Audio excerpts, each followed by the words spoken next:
এই ক্লাসটিতে চলো আমরা চট্টগ্রাম বোর্ড 2024 সালের এমসিকিউগুলো সলিউশন করি।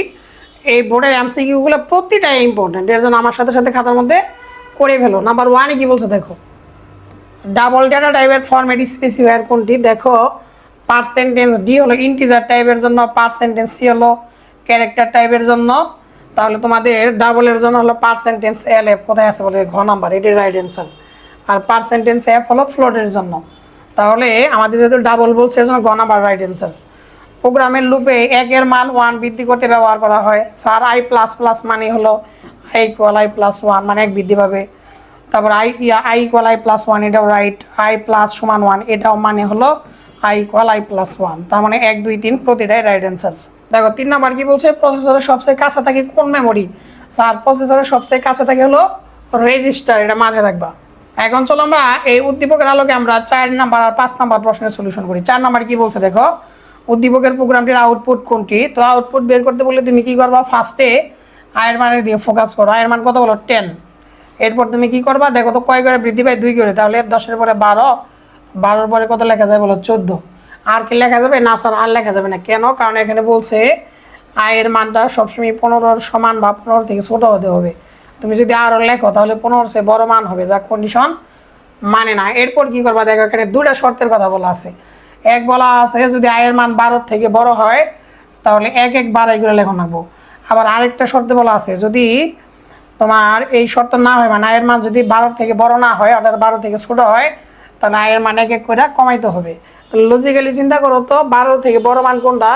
12 থেকে বড়ের মান 14, তাহলে 14 যেহেতু এটা সত্য, তাহলে 1 12 লিখবা 15।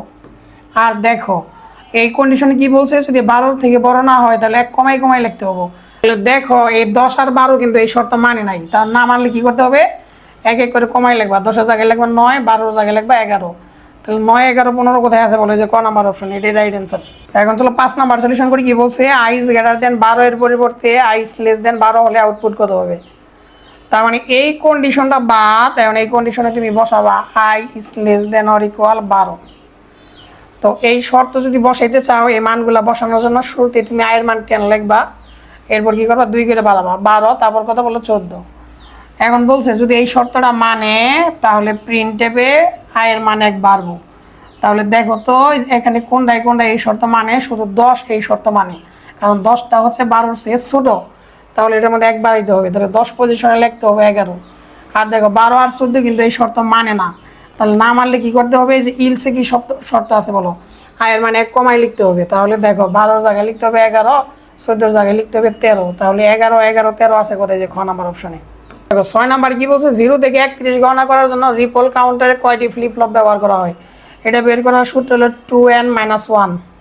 দেখো তো এখানে কি কি অপশন দেওয়া আছে, 0 থেকে 31 গণনা করতে বলছে, তার মানে 31 পর্যন্ত গণনা করতে বলছে। তাহলে দেখো n এর মান 5 বসাও, বিয়োগ 1 দাও, 5 বসালে কত হয় বলো 32, আর 32 থেকে 1 বিয়োগ করলে কত হয় বলো 31। তার মানে 0 থেকে 31 গণনা করতে পারে শুধুমাত্র আমরা যদি 5টা ফ্লিপ ফ্লপ ব্যবহার করি। এখন 7 নাম্বার কি বলছে, ওয়েব ক্লায়েন্ট ব্যবহারকারীর কাছ থেকে ইনপুট নিয়ে ওয়েব সার্ভারে পাঠানোকে কি বলা হয়? এটাকে রিকোয়েস্ট বলা হয়। দেখো 8 9 নাম্বার প্রশ্ন সলিউশন করবো। এই উদ্দীপক দিয়ে কি বলছে, উদ্দীপকের লাইন প্রদর্শন না করার কারণ কি? লেখছে রবিক আইসিটি ল্যাবে ক্লাসে একটি টেবিল তৈরি, HTML কোড লিখে ওয়েবসাইট তৈরি করে ব্রাউজারে প্রদর্শন করে দেখলো টেবিলের লাইন দেখাচ্ছে না। রবিক তার ওয়েব পেজটিকে পাবলিশ করার চিন্তা করলো, লাইন যদি না দেখায় তার মানে সে বর্ডার 0 ব্যবহার করছে, বর্ডার 1 ব্যবহার করলে সে লাইন দেখাবো, তাহলে বর্ডার 0 ব্যবহার করছে, এর জন্য লাইন দেখে না। উদ্দীপকের ওয়েবসাইটটি পাবলিশ করার জন্য কি করতে হবে? হোস্টিং করতে হবে, তারপরে হলো তোমার ডোমেইন রেজিস্ট্রেশন করতে হবে। 1 আর 2 রাইট অ্যান্সার। 1 2 আছে কোথায় বলে যে ক নাম্বার অপশনে। যারা এই পর্যন্ত ক্লাসটা দেখলা, যারা আইসিটির এমসিকিউ নিয়ে প্যারায় আসো, তারা দেরি না করে জাস্ট আমার 199 টাকার আইসিটি কোর্সে ভর্তি হয়ে যাও। এর জন্য 01724259896 নাম্বার একটা হোয়াটসঅ্যাপ মেসেজ করো। প্রতিটা অধ্যায়ের বেসিক ক্লাস মানে এভাবে ভেঙে ভেঙে বোঝানো হবে। তুমি যত দুর্বল স্টুডেন্টই থাকো না কেন, এগুলো তুমি ইজিলিভাবে পারবা। আর তুমি যে প্রতিষ্ঠানেই পাও না কেন, ওই প্রতিষ্ঠানে তুমি আইসিটিতে অবশ্যই অবশ্যই অনেক ভালো করবা এবং 90 আপ নাম্বার পাবা তুমি যদি আমার এই কোর্সটা তুমি ভালো করে পরিপূর্ণভাবে করতে পারো। অনেকে তোমার পেছনে দৌড়াবো, আমাকে আইসিটি শিখিয়ে দাও, বুঝছো তো? তাহলে এই নাম্বার একটা হোয়াটসঅ্যাপে মেসেজ করো। চলো কয়েকটা সলিউশন করি। দেখো 10 নাম্বার কি বলছে, ওয়েব পেজের এক পেজ থেকে অন্য পেজে যাওয়ার জন্য কোন ট্যাগ ব্যবহার করা হয়? স্যার অ্যাঙ্কর ট্যাগ মানে লিঙ্ক তৈরি করার জন্য, হাইপার লিঙ্ক করার জন্য অ্যাঙ্কর ট্যাগ ব্যবহার করা হয়। আর অ্যাঙ্কর ট্যাগকে এ দ্বারা প্রকাশ করা হয়। 11 নম্বর কি বলছে, সেটিং ও গ্রুপ SMS এ ব্যবহৃত ডেটা ট্রান্সমিশন মোড হলো, এটা হলো মাল্টিকাস্ট। 12 নম্বর কি বলছে, ইন্টারনেটে প্রোটোকল ভিত্তিক নেটওয়ার্ক ব্যবহার শুরু হয়, আইপি ভিত্তিক নেটওয়ার্ক শুরু হয় তোমার চতুর্থ প্রজন্মে। 13 নম্বর কি বলছে, ডিজিটাল ইলেকট্রনিক্সের যে কোনো সার্কিট বাস্তবায়ন করা যায় কোন গেট দিয়ে। দেখো নর গেটকে সার্বজনীন গেট বলা হয়, ন্যান গেট আর নর গেটকে, এই দুটো গেট দিয়ে যে কোনো গেটই বাস্তবায়ন করা যায়, এর জন্য এদেরকে সার্বজনীন গেট বা ইউনিভার্সাল গেট বলা হয়। দেখো 14 নম্বরে কি বলছে, দেখো এখানে সার্কিট দিয়ে বলছে ওয়াই সমান হোয়াট। দেখো এটা কি গেট স্যার, এখানে 0 দিছে, এটা হলো এক্স নর গেট, তাহলে কি হবে এ এক্স অর 0 হোল নট হবে। দেখো এই এক্স এখানে যে এক্স অর আছে এটার কাজ হলো বাইনারি যোগ করা, এর নগে 0 যোগ করলে কিন্তু এই হবে, তাহলে বাকি থাকবে 2b। তাহলে এ নট আছে কোথায় বলে, যে ক নাম্বার অপশন, এটা রাইট অ্যান্সার। উদ্দীপকের ইনপুটে 0-এর পরিবর্তে b হলে বর্তনীর আউটপুট কত হবে। যদি এখানে b দাও তাহলে কি হবে বলো, এ এক্স অর বি, উপর একটা নট পড়াবা, তাহলে a x or b whole not আছে ক নাম্বার অপশনে, ক নাম্বার অপশন, এটা রাইট অ্যান্সার। দেখো 16 নাম্বার কি বলছে, 31 দশমিক সংখ্যাটি 2's কমপ্লিমেন্ট কত। এর জন্য ফার্স্টে তুমি যে কাজটা করবা 1 2 4 8 16 এইগুলা দিয়ে দেখো তোমার 31 বানাও, 16 আর 8 20 আর 4 কত বলো 28 আর 2 হলো 30 আর 1 31, মানে সবগুলা ব্যবহার করছো। এখন তুমি অপশনের দিকে তাকাবা, দেখো তো কয় বিট আছে, 1 2 3 4 5 6 7 8 বিট আছে। তাহলে ওই যে তুমি যে লিখছিলা উপরের 5টা 1 ব্যবহার করে 31 বানাইছো, লিখবা, লেখার পর 8 বিট ফিল আপ করার জন্য বাকিগুলা 3টা শূন্য দিয়ে দিবা। দেওয়ার পর কী করবা, তুমি এই দিক থেকে অগ্রসর হবা, আমি শর্টকাটে শিখিয়ে দিয়েছি। এরপর প্রথম 1টা লিখবা, প্রথম 1 লেখার পর কী করবা, বাকিগুলো সবগুলা চিহ্ন পরিবর্তন করে দিবা। তার মানে কি 1-এর জায়গায় 0 দিবা, 0-এর জায়গায় কী দিবা 1, তাহলে 1 আছে কি দিবা 0, 1 আছে কি দিবা 0, 1 আছে 0, 1 আছে 0, তাহলে 3টা 0 3টা 1 দিয়ে দাও। তাহলে 3টা 1 4টা 0 1 কোথায় আছে বলো, 3টা 1 4টা 0 1 আছে, এই যে দেখো এই গ নাম্বার অপশন, এটাই হলো রাইট অ্যান্সার। 17 নাম্বার কি বলছে, দেখো যে এর সমকক্ষ মান কোনটি। এরকম সমকক্ষ মান যদি বের করতে বলে তুমি ফার্স্টে যে কাজটা করবা, তুমি দেখো এটা সহজেই করতে পারবা। দেখো আমরা আগে এই হেক্সা বানাই দেখি আছে কিনা।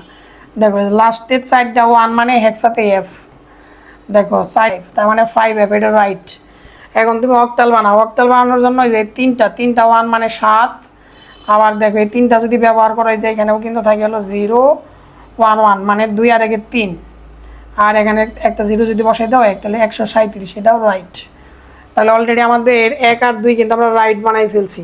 এখন আমরা 3 নাম্বার টেস্ট করব। 3 নাম্বার টেস্ট করব আমরা কীভাবে, দেখো 3 নাম্বার টেস্ট করার অনেকগুলো টেকনিক আছে, আমরা সহজ টেকনিকটা ফলো করে ফেলি। দেখো এইখানে যে 5fটা আছে এটা কি বলো, এটা হেক্সা সংখ্যা, এটাকে আমরা দেখি দশমিকে কনভার্ট করে দেখি হয় কিনা।